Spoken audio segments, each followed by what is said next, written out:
1절로 16절,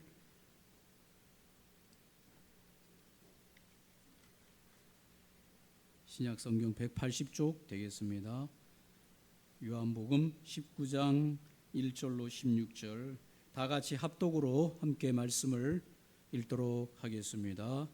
이에 빌라도가 예수를 데려다가 채찍질하더라. 군인들이 가시나무로 관을 엮어 그의 머리에 씌우고 자색옷을 입히고 앞에 가서 이르되 유대인의 왕이여 평안할지어다 하며 손으로 때리더라. 빌라도가 다시 밖에 나가 말하되 보라, 이 사람을 데리고 너희에게 나아오나니 이는 내가 그에게서 아무 죄도 찾지 못한 것을 너희로 알게 하려 함이로라 하더라. 이에 예수께서 가시관을 쓰고 자색옷을 입고 나오시니 빌라도가 그들에게 말하되 보라, 이 사람이로다 하매 대제사장들과 아랫사람들이 예수를 보고 소리질러 이르되 십자가에 못 박으소서, 십자가에 못 박으소서 하는지라. 빌라도가 이르되 너희가 친히 데려다가 십자가에 못 박으라. 나는 그에게서 죄를 찾지 못하였노라. 유대인들이 대답하되 우리에게 법이 있으니 그 법대로 하면 그가 당연히 죽을 것은 그가 자기를 하나님의 아들이라 함이니이다. 빌라도가 이 말을 듣고 더욱 두려워하여 다시 관정에 들어가서 예수께 말하되 너는 어디로부터냐 하되 예수께서 대답하여 주지 아니하시는지라. 빌라도가 이르되 내게 말하지 아니하느냐? 내가 너를 놓을 고난도 있고 십자가에 못 박을 고난도 있는 줄 알지 못하느냐? 예수께서 대답하시되 위에서 주지 아니하셨더라면 나를 해할 고난이 없으리니 그러므로 나를 내게 넘겨준 자의 죄는 더 크다 하시니라. 이러함으로 빌라도가 예수를 놓으려고 힘썼으나 유대인들이 소리질러 이르되 이 사람을 놓으면 가이사의 충신이 아니니이다. 무릇 자기를 왕이라 하는 자는 가이사를 반역하는 것이니이다. 빌라도가 이 말을 듣고 예수를 끌고 나가서 돌을 깐들 히브리 말로 가바다에 있는 재판석에 앉아 있더라. 이날은 유월절의 준비일이요 때는 제6시라. 빌라도가 유대인들에게 이르되 보라, 너희 왕이로다. 그들이 소리 지르되 없이 하소서, 없이 하소서, 그를 십자가에 못 박게 하소서. 빌라도가 이르되 내가 너희 왕을 십자가에 못 박으랴. 대제사장들이 대답하되 가이사 외에는 우리에게 왕이 없나이다 하니 이에 예수를 십자가에 못 박도록 그들에게 넘겨주니라. 아멘. 오늘 요한복음 19장 1절로 16절 도살장에 끌려가는 어린 양처럼 이란 제목으로 함께 말씀을 나누기를 원합니다. 오늘 요한복음 19장 1절로 16절 우리가 읽었습니다. 이 본문은 이 세상 인간들의 죄악을 낱낱이 드러내는 장면 그대로를 보여주고 이스라엘의 신앙의 배교와 로마의 스스로의 그 로마법을 어기는 죄악을 드러내주는 장면이다.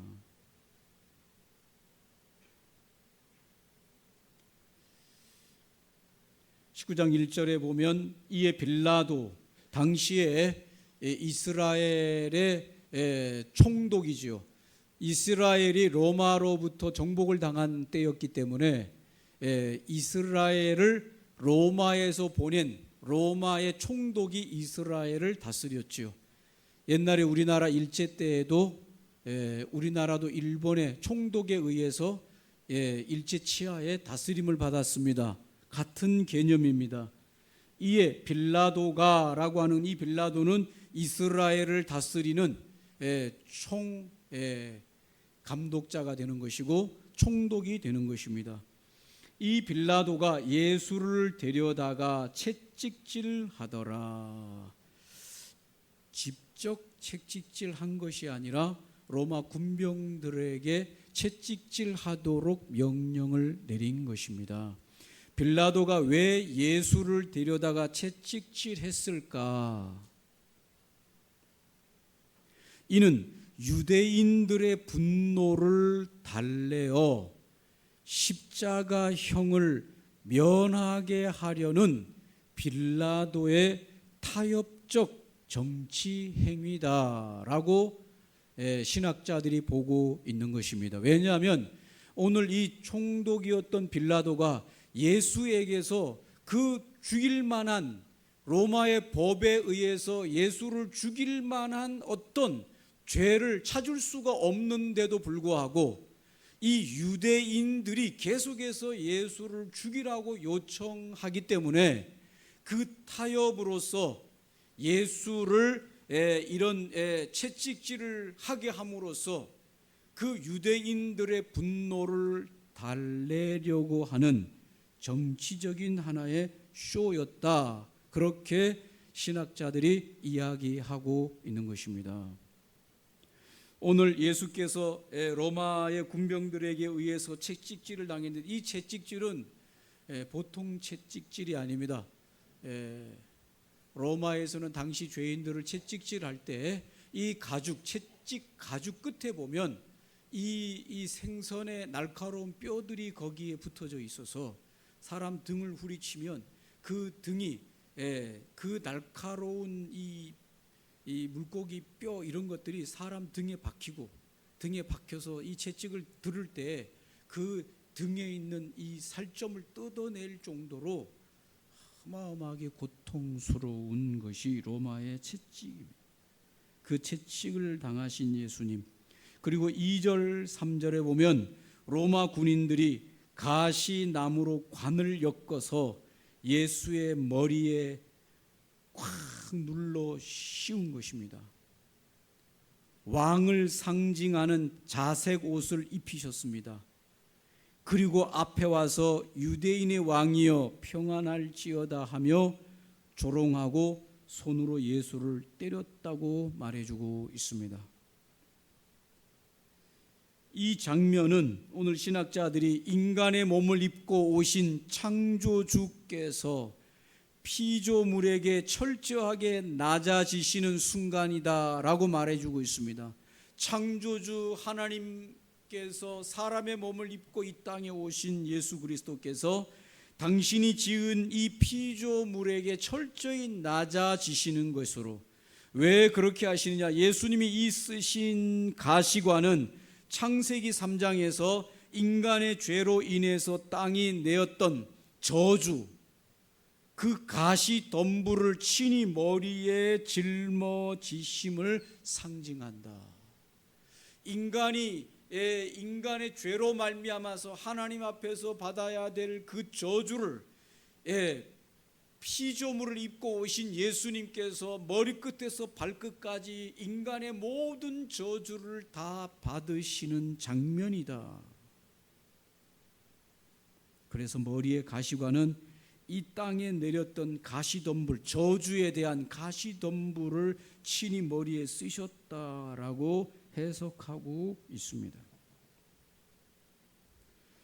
빌라도가 1차 석방을 시도하는 장면이 4절 5절에 나옵니다.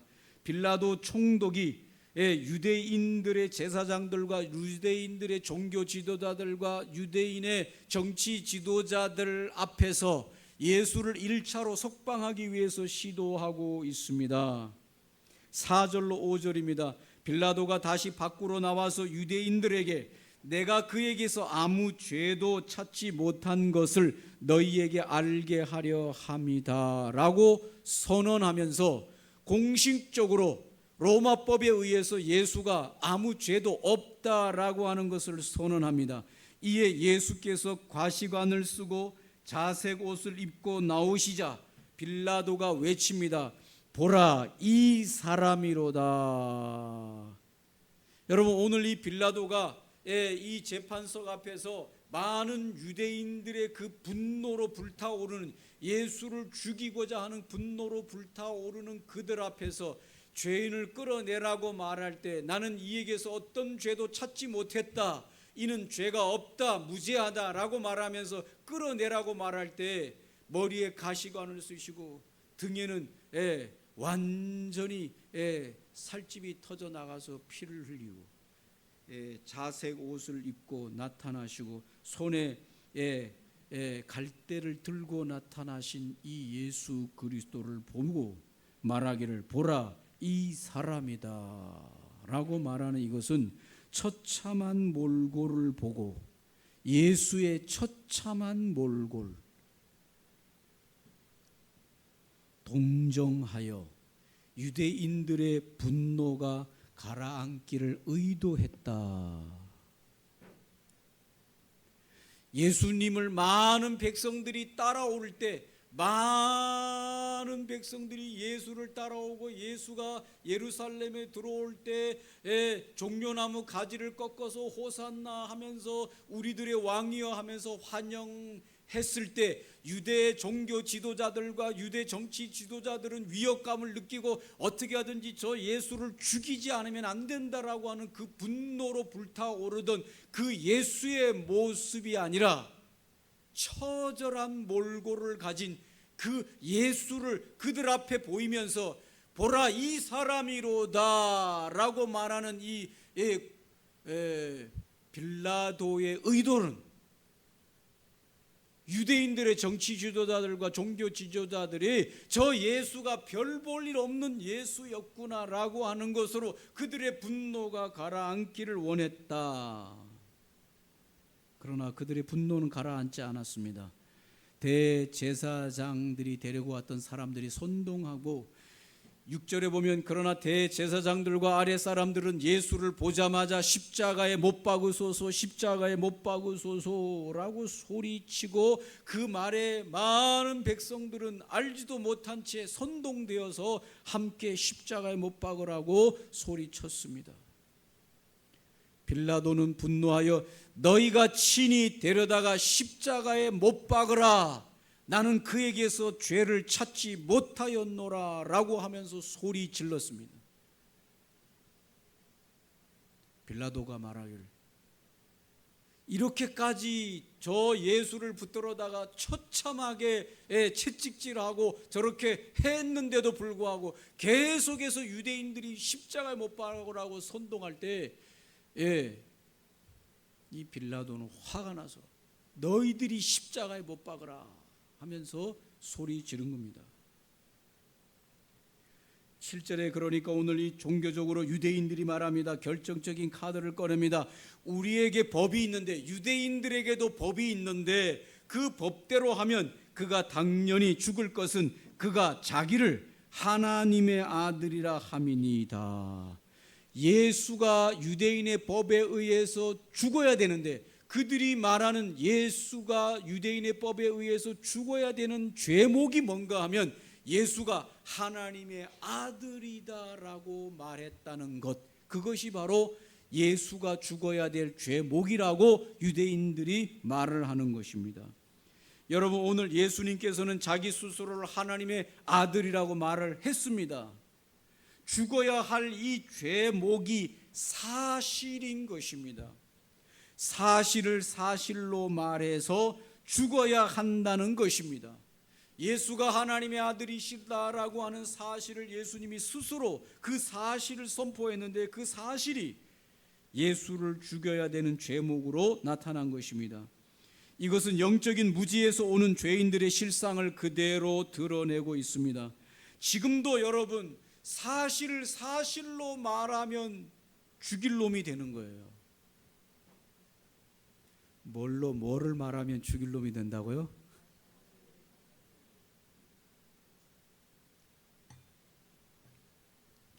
그만큼 세상이 참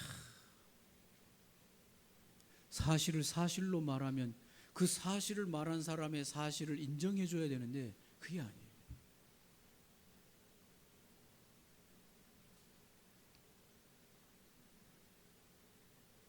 창조에 대한, 심판에 대한, 지옥에 대한, 천국에 대한, 구원에 대한 모든 것들이 다 사실인데 이 사실을 선포하면 세상 사람들은 그 사실을 선포한 이 사실에 대하여 죽일 제목으로 갖는 거예요.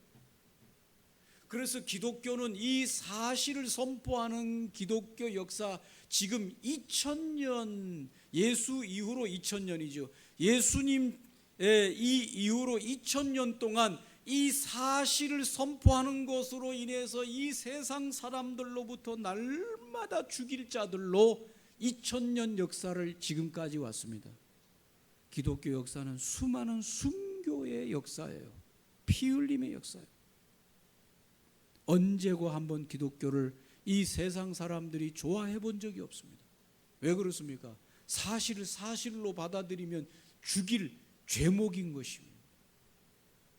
창조를 이야기하면 죽일 제목이고, 심판을 이야기하면 죽일 제목이고, 천당을 이야기하면 죽일 제목이고, 심판을, 지옥을 이야기해도 다 죽일 제목이지 그걸 받아들이는 세상이 아닙니다. 왜 그렇습니까? 이 세상은 가인의 후예들이에요.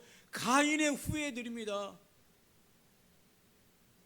사실로 인정하고 싶지 않은 것입니다. 타락된 세상이라 그 말입니다.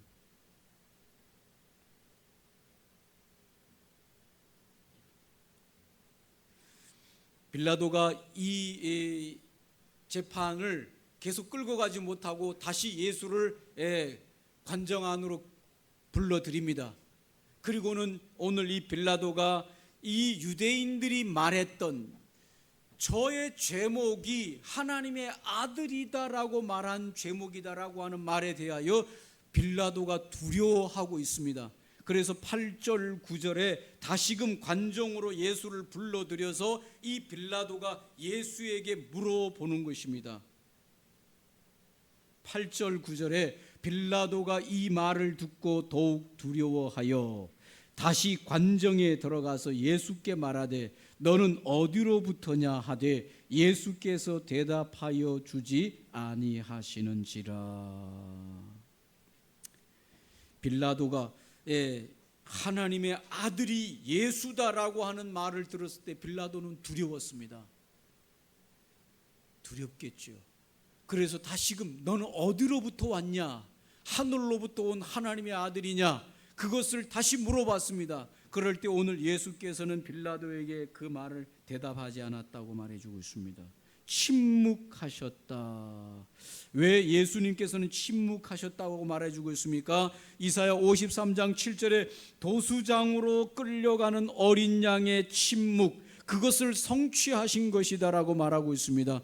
죽음 앞에서 자신을 변호해야 되는 말이 요만한 것이 남아있더라면 그거라도 다 변호해야 되겠죠. 왜냐하면 지금 불리한 상황이잖아요.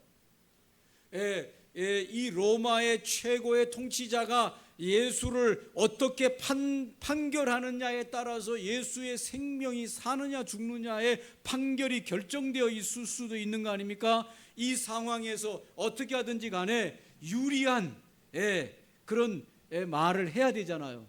그럼에도 불구하고 빌라도가 묻는 그 말에 예수께서 대답해 주지 않았다. 도수장에 끌려가는 어린 양처럼 침묵하셨다. 그것은 바로 이사야 53장 6절에 7절에 이 언약의 말씀을 이루신 것입니다. 우리는 다 양 같아서 그릇 행하여 각기 제 길로 갔거늘 여호와께서는 우리 모두의 죄악을 그에게 담당시키셨도다.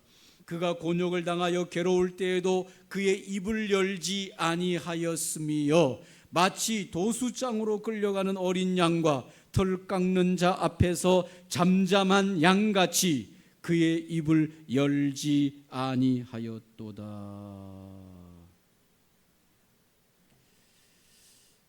여러분, 이런 두려움 속에서도 예수께서 말씀을 입을 열지 않으셨다. 이것은 도수장에 끌려가는 어린 양과 같이 침묵하셨다. 예수님께서는 세상의 권력과 죽음과 이런 모든 두려움 앞에서 두려워하지 않는 장면을 보여주고 있습니다. 사랑하는 성도 여러분, 죽음 앞에서 두려워하지 않는 분을 우리가 오늘 보고 있는 것입니다.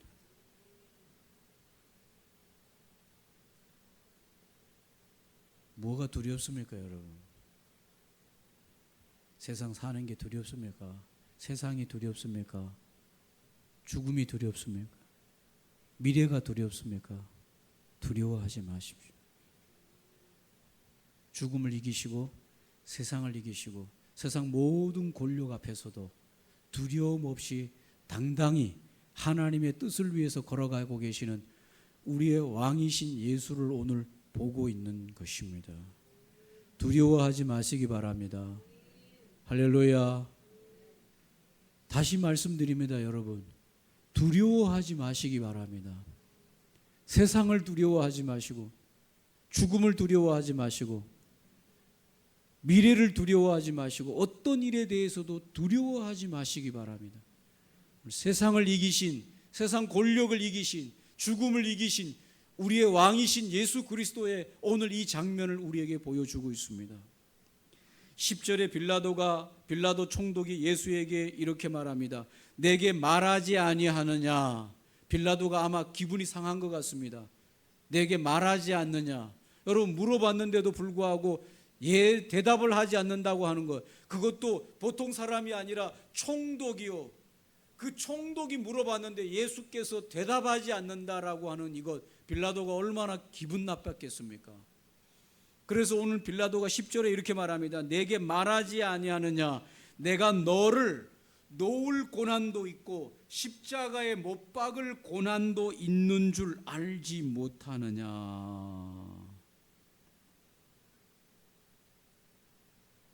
여러분, 빌라도의 고난이 얼마나 크겠습니까? 그런데 11절에 우리 예수님께서 이렇게 대답합니다. 침묵하셨던 예수님께서 이 말에 대하여 예수님은 왕으로서 저 엄히하게 대답하십니다. 위에서 주지 아니하셨더라면 나를 해할 고난이 없으리라. 그러므로 나를 내게 넘겨준 자의 죄는 더 크도다. 여러분, 오늘 빌라도가 나는 너를 죽일 수도 있고 너를 살려낼 수도 있다라고 말하는 것에 대해서 예수님께서 말씀하시기를, 하늘에서 이 일을 결정하지 않으면 네가 뜻대로 할 수 있는 게 아무것도 없다. 이미 하나님 아버지께서 나를 너의 손에, 이 백성들의 손에 넘겨주도록 결정했고 그 결정이 지금 진행 중에 있는 것뿐이다. 너가 나의 생명을 죽이고 살리고 할 수 있는 것이 아니라 하늘 아버지께서 이 일을 결정하셨다라고 말씀하고 계시는 것입니다. 할렐루야. 사랑하는 성도 여러분, 우리의 인생에서 생기는 모든 것도 우리의 잘못이나 우리의 잘함이나 아니면 저 사람이 도와줬거나 저 사람이 나를 힘들게 했거나 그렇게 해서 생기는 일들이 아닌 것입니다. 하늘의 하나님께서 인생의 모든 것들을 결정하시는 것입니다. 맞습니까? 그래서 정말 우리가 두려워해야 될 것은 하나님을 두려워해야 될 것이지 세상의 권력이나 세상의 사람이나 세상의 일이나 우리의 어떤 능력이나 이런 것들로 인해서 우리가 두려워하거나 괴로워할 일은 아니다, 그 말입니다. 우리가 정말 두려워해야 될 것은 우리 인생의 모든 것을 결정하시는 하늘의 하나님을 두려워해야 된다. 오늘 예수께서는 그것을 분명하게 아셨고 빌라도 앞에서 네가 나를 죽이고 살리고 할 수 있는 것이 아니라 하늘의 하나님께서 그 일을 결정하시고 하나님이 지금 나를 십자가에 죽도록 결정하신 그것이 진행될 뿐이다라고 당당하게 빌라도에게 가르치고 있는 것입니다. 할렐루야. 맞습니까, 여러분? 저는 여러분의 인생에 줄이 연결되어 있는 것입니다. 인형극 같은 거 할 때 여러분 보시면 인형이 막 말하고 막 행동하고 하죠. 그래서 인형극을 보면 아이들이 얼마나 좋아하는지 몰라요. 왜? 아이들은 인형이 진짜 살아서 말하는 줄로 이게 감정을 이입해서 보기 때문에 그래요. 어른들은 멀쩡하니 서서 에휴 저거 뭐 다 뒤에서 뭐 이렇게 얘기하지만 아이들의 인형극, 저도 인형극 해봤는데 아이들 인형극 하잖아요. 막 아이들이 막 그냥 그 인형하고 이게 감정이 이입돼 가지고 막 어린이 여러분 하면은 막 아이들이 예 하면서 막 소리 지르고 제가 나빠지요. 그럼 나쁘죠. 그럼 맞아요. 그리고 뭐 어떤 애들은 막 분노를 못 참아 가지고 뛰어나와 가지고 그 인형 그 괴롭히는 인형을 가서 막 때려주고.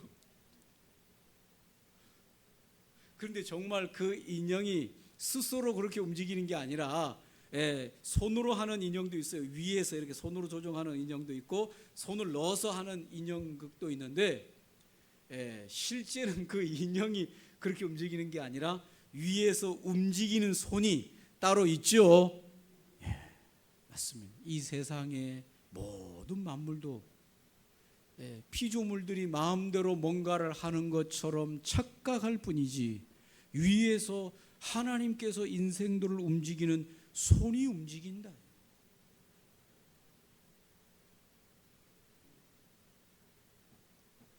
빌라도가 2차 다시금 이 예수와의 이 이야기를 듣고 빌라도가 뭘 알았는지 몰랐는지는 모르지만 다시금 2차 석방을 시도하기 위해서 다시금 이 재판장 앞에 재판 속으로 데리고 나아갑니다. 12절에 보니까 이러함으로 빌라도가 예수를 놓으려고 힘썼으나 유대인들이 소리질러 이르되 이 사람을 놓으면 가이사의 충신이 아니다. 무릇 자기를 왕이라 하는 자는 가이사를 반역하는 반역자다. 예수를 무죄하다고 놓아주려고 하는데도 불구하고 이 유대인들이 뭐라고 말하는가 하면 자기를 왕이라고 말하는 왕의 아들이라고 말하는 하나님의 아들이라고 말하고 자기를 이스라엘의 왕이라고 말하는 저 예수를 놓아주는 것은 로마의 황제인 가이사에게 반역하는 반역죄를 놓아주는 것이다라고 이 빌라도를 압박하는 것이죠. 당시의 로마 황제는 티베리우스였는데 이 티베리우스의 반역자를 놓아주는 꼴이 되어지니까 반역죄를 죄인을 놓아주는 것은 똑같은 반역죄를 짓는 것이다라고 오늘 이 빌라도를 압박할 때 빌라도가 더 이상 뒤로 물러설 수가 없는 정치적인 압박을 당하게 되는 것입니다. 빌라도는 예수가 죄가 없다는 것을 3번이나 공식적으로 선언했지만은 자신의 안위와 이 정치적인 이 압박으로부터 자신을 지키기 위해서 인간의 이성이나 양심이나 로마법이나 이런 모든 것들을 다 무시하고 예수를 십자가에 못 박으라고 내어주게 되는 것입니다.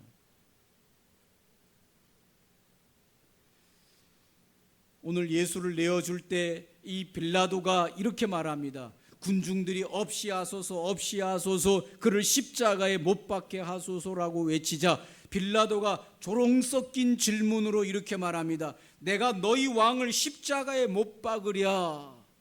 마지막으로 빌라도가 막 백성들이 십자가에 못 박으라고 막 미친 듯이 날뛸 때 빌라도가 그 유대인들을 향하여 이렇게 말합니다.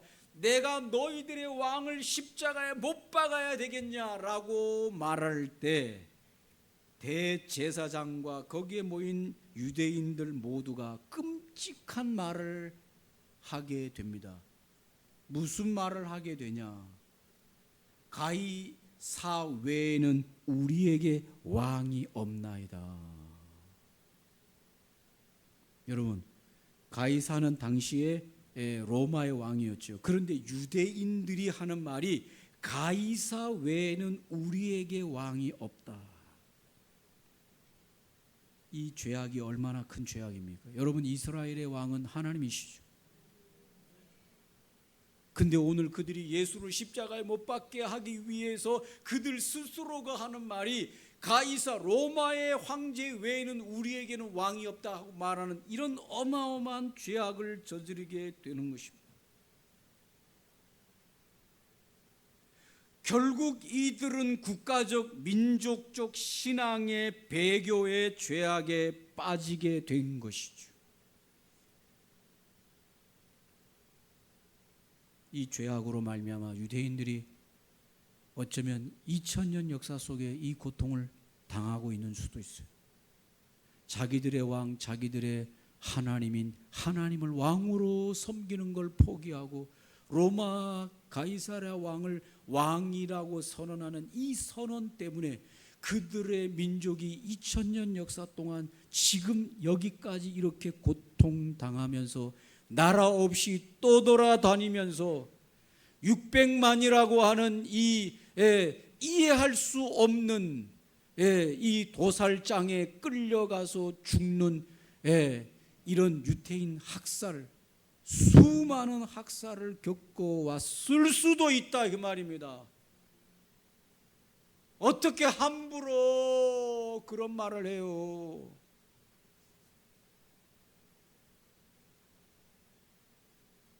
유대인들은 아는지 모르는지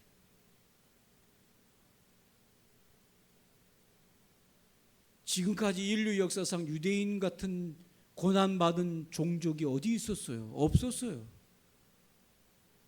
왜 이렇게 유대인들만 이렇게 인류 역사 2000년 역사 속에 이런 고통을 이 민족만 당하면서 왔을까?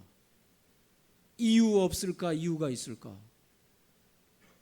저는 개인적으로 오늘 이 장면에서 찾는 거예요. 민족적인 배교, 하나님을 향한 민족적인 택함받은 그 백성들이 하나님을 향한 민족적인 배교가 그들의 민족을 지금까지 이 고통으로 이끌었지 않았냐. 인정하든지 말든지 저는 개인적으로 유대인들에 대해서 이렇게 생각하는 것입니다. 오늘 말씀을 정리합니다. 인간은 완벽하게 실패합니다. 예수를 죽이는 것이 그들의 성공이었습니다. 예수를 죽이는 것, 자기가 하나님의 아들이라고 말하고 이스라엘의 왕이라고 말하고 인간들의 죄악을 위해서 용서하기 위해서 온 왕이라고 말하는 저 예수를 죽이는 것이 그들의 성공이에요. 그래서 유대인들도 한 마음이 되어서 예수를 죽여라 죽여라 죽여라 했고 로마 법에 죄가 없음에도 불구하고 로마 법으로 공식적으로 예수를 죽이라고 선언하고 로마의 법도 유대인들도 모두가 다 예수를 죽이는데 인간의 승리를 가졌습니다. 그러나 그것이 인간의 실패라고 하는 사실입니다. 오늘 예수는 이 모든 것에 의해서 십자가를 지시고 십자가 위에서 달려 죽으셨지만은 그 모든 인간의 죄의 실패는 예수의 부활하심으로써 그들이 다 죄인이었다라고 하는 것을 증명해 주는 사건이다 이 말입니다. 예수가 만약 그 죄로 죽을 만한 죄인이요 그런 죄로 죽었다면 예수는 절대로 부활할 수 없는 것이죠. 죄인이 어떻게 죄인이 부활해서 하나님의 자녀인 것을 증명할 수 있겠습니까? 그러나 예수께서는 부활하심으로써 이 모든 예수를 죄인으로 죽였던 모든 로마의 법과 유대인들의 모든 이런 음모가 그들이 죄인이었다라고 하는 것을 증명해 줌으로써 예수의 부활은 그것을 증거하셨습니다.